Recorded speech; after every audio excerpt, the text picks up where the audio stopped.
Hello investors. तो इस हफ्ते मार्केट में तीन अच्छे आईपीओ आए हुए हैं और उसमें से एक अच्छा आईपीओ जिसका नाम है अद्विक ज्वेलर्स। ये जो आईपीओ है इसका लिस्टिंग हमें अच्छा खासा दिख रहा है, जीएम पे अच्छा खासा दिख रहा है। और अगर दो वो आईपीओ भी देखे तो उसका भी हम एनालिसिस अगले वीडियोस में करने वाले। लेकिन जो आईपीओ जो आपको अच्छा लिस्टिंग गेन दे सकता है या जिसमें आपको अच्छा खासा प्रॉफिट हो सकता है, इसका आज मैं आपको एनालिसिस करके बताऊंगा। अगर आप शॉर्ट टर्म के लिए मतलब आप लिस्टिंग गेन के लिए अगर कर रहे हो तो आपको कितना लिस्टिंग गेन हो सकता है या आपको कितना इससे एक्सपेक्ट करना चाहिए, इस वीडियो में देखेंगे और पूरा आईपीओ का सिस्टमेटिकली पूरा लाइव एनालिसिस करके मैं आपको बताऊंगा। तो चलो चलते हैं हमारी स्क्रीन पे और एनालिसिस करते हैं आईपीओ का। तो अगर हम देखें अद्विक ज्वेलर्स का आईपीओ चल रहा है तो ये पूरा का पूरा बुक बिल्ड इश्यू होने वाला है। और अच्छी बात यह है कि ये पूरा का पूरा फ्रेश इश्यू है। मतलब क्या कि कोई भी एग्जिस्टिंग शेयर होल्डर अपना वाला स्टेक यहाँ पे नहीं बेच रहे, पूरा का पूरा फ्रेश इश्यू होने वाला है। तो फ्रेश इश्यू से जो भी होगा वो नया एक्सपेंशन के लिए या वर्किंग कैपिटल के लिए कंपनी उनके पैसा उठा रही है। ठीक है, तो अगर आईपीओ की डिटेल देखें तो आईपीओ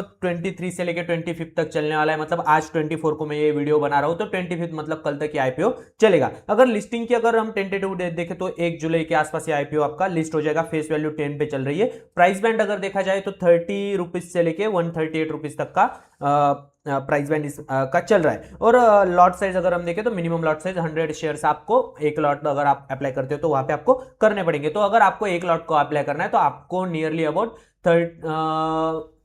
13,800 रुपीज के आसपास आपको कैपिटल यहाँ पे लगेगा। फ्रेश कैपिटल ओनली, मतलब पूरा का पूरा फ्रेश कैपिटल कंपनी उठा रही है। बुक बिल्डिंग इश्यू रहेगा और बीएससी और एनएससी इन दोनों पे ये आईपीओ आपको लिस्ट होते हुए कंपनी दिखेगी। अगर हम इसके बाद अगर हम देखें तो कंपनी के थोड़ा बहुत हम कंपनी के फाइनेंशियल्स की तरफ नजर डाल देते ताकि अगर आप अगर लॉन्ग टर्म इन्वेस्टमेंट करने का इस कंपनी में अगर सोच रहे हो या कंपनी के अगर आप फंडामेंटल देखो तो यहाँ पे हम देख लेते। तो अगर हम देखें तो 23 से लेके देखें हम मार्च 2023 से लेके तो कंटिन्यूअसली एसेट्स में हमें ग्रोथ दिखाई दे रही है। देखो 23 करोड़ के आसपास। और अगर हम 31 ऑफ दिसंबर 2025 तक देखें तो 164 करोड़ के आसपास कंपनी के एसेट हो चुके हैं। टोटल इनकम अगर हम देखें तो इनकम में भी अच्छी खासी ग्रोथ हमें देखने के लिए मिल रही है। प्रॉफिट आफ्टर टैक्स में भी अच्छी खासी ग्रोथ हमें देखने के लिए मिल रही है। ईबिटा अगर हम देखें तो 36.68, मतलब इंडस्ट्री में अच्छा खासा ईबिटा ये कंपनी हमें दे रही है। नेटवर्थ भी अच्छी खासी कंपनी की बढ़ चुकी है अगर हम 2023 से देखिए तो। ओके, उसके बाद अगर आईपीओ का ऑब्जेक्टिव क्या है, क्यों कंपनी पैसा क्यों उठा रही है, हम जान लेते। तो funding incremental working capital requirement for our company. मतलब क्या कि इंक्रीमेंटल वर्किंग कैपिटल, जो भी वर्किंग कैपिटल है ज्वेलरी इंडस्ट्री में ये काम करती है, डायमंड्स और वो बाकी सब चीजें बनाती है, तो वहां पे जो है उनको वर्किंग कैपिटल की जरूरत है ताकि उनको एक्सपेंशन में उसका हेल्प हो, इसलिए कंपनी पैसा उठा रही है। और repayment of pre payment of existing उनका जो भी बोरोइंग है उसका पेमेंट करके कंपनी एक्सपेंशन की तरफ देख रही है। तो अगर हम देखें तो पूरा का पूरा फ्रेश इश्यू इसका मतलब कंपनी की ग्रोथ पे इसका अच्छा खासा असर हो सकता है। अगर हम लॉन्ग टर्म भी देखें तो लॉन्ग टर्म के हिसाब से भी कंपनी हमें अच्छा खासा रिटर्न दे सकती है। तो आरओई अगर हम देखें तो 35%, मतलब एक इंडस्ट्री में अच्छा खासा आरओई कंपनी हमें दे रही है। आरओसी भी अच्छा खासा 24% के आसपास दे रही है। उसके बाद रिटर्न ऑन नेटवर्थ अगर हम देखें तो 30% के आसपास जो भी उसके पास नेटवर्थ है उस पर कंपनी पैसा बना रही है। इसका मतलब अच्छा खासा रेशियोज अगर हम देखें तो रेशियो के हिसाब से मतलब फंडामेंटली भी कंपनी अच्छा खासा स्ट्रॉन्ग है। ईबिटा मार्जिन अगर हम देखें तो 29.63, मतलब नियरली अबाउट 30% के आसपास ईबिटा मार्जिन, मतलब अच्छा खासा ईबिटा मार्जिन भी कंपनी में हमें देखने के लिए मिल रहा है। अगर हम ईपीएस की बात करें तो पोस्ट आईपीओ अगर हम ईपीएस देखें तो 7.41% के आसपास हमें ईपीएस मिलने वाला है। पी अगर हम देखें तो 18.64, मतलब इंडस्ट्री के हिसाब से अच्छा खासा पी पे भी कंपनी चल रही है। मतलब अच्छे खासे वैल्यूएशन पे आपको आईपीओ में कंपनी मिल सकती है। ठीक है, मार्केट कैप 632 करोड़ के आसपास मार्केट कैप हमें देखने के लिए कंपनी का मिल रहा है। इसके बाद हम देख लेंगे कि सब्सक्रिप्शन कितना हुआ है कंपनी में, ये हम देख लेते हैं। मैं वीडियो बना रहा हूं 24 को, तो अब तक का जो सब्सक्रिप्शन है और एक दिन बाकी है, तो मतलब कल के दिन भी सब्सक्रिप्शन होगा।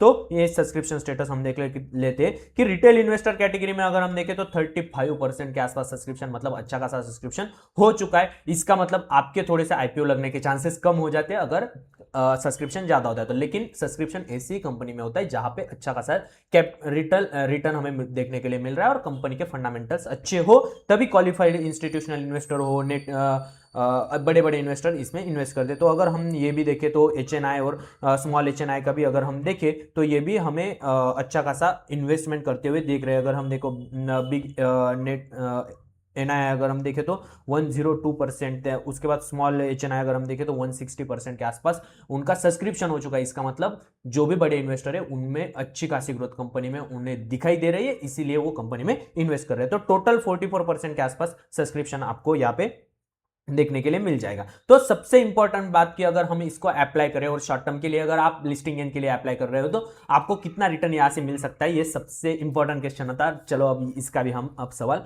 देख लेते हैं कि इसका हमें जीएमपी से हम डिसाइड करते हैं कि कंपनी में हमें कितना रिटर्न हो सकता है। तो चलो ग्रे मार्केट प्रीमियम जो है कंपनी का वो भी हम देख लेते हैं। तो अगर हम देखें 24 तक अगर हम देखें तो 50 रुपीज जीएमपी चल रहा है पर शेयर। तो इसका मतलब अगर आप अप्लाई करते हो, अगर आपको आईपीओ मिल जाता है तो आपको लिस्टिंग गेन नियरली अबाउट 36% के आसपास, 37% के आसपास हो सकता है। मतलब आप जो 13,500 रुपए लगाने वाले हो उस पर आप 5,000 रुपए प्रॉफिट बना सकते हो। ठीक है, ये मार्केट की कंडीशन के लिए हिसाब से जिस दिन लिस्टिंग होने वाला उस दिन थोड़ा 1-2%, 5% के आसपास ऊपर नीचे हो जाएगा। लेकिन अगर ओवरऑल रिव्यू देखो तो ओवरऑल रिव्यू में हमें जीएमपी भी अच्छा दिख रहा है, हम अच्छा खासा रिटर्न कंपनी से बना सकते हैं। तो मेरा अगर आप सजेशन देखो, मेरा अगर मैं आपको बताऊं तो मैं इस कंपनी को अप्लाई करने वाला हूं, क्योंकि अच्छा खासा हमें फंडामेंटल भी दिख रहे हैं, अच्छे खासे कंपनी की ग्रोथ भी दिख रही है, सेक्टर में भी अच्छे खासे बूम हमें आता हुआ देख रहा है, और पूरा का पूरा फ्रेश इश्यू, इसका मतलब उसका पूरा बेनिफिट कंपनी को ही होने वाला है। और कंपनी का लिस्टिंग गेन के लिए भी अगर आप करना चाहो तो लिस्टिंग गेन के लिए कर सकते हो, क्योंकि अच्छा खासा हमें वहां पे